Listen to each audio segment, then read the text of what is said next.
So now we're going to show mounting the cradle actually to spot. So you'll see if you look down in here, we have 2 of the T-nuts here. Same thing on the other side. So Chance is going to go ahead and line everything up. We're going to put the spacers in. And then back right here, right? Right there, yep. Screw one in at a time. So here.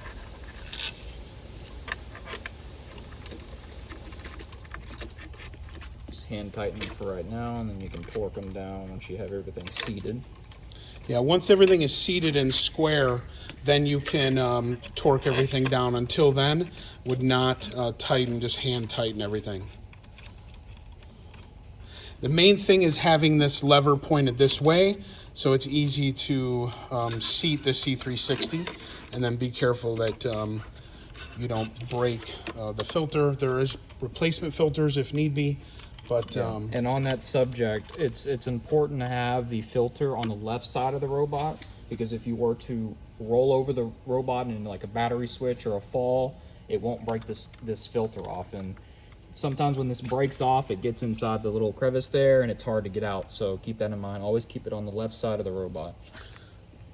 That's a pro tip. Thanks, Chance. All right, we got it all. We're going to torque it down, so we'll move on to the next video.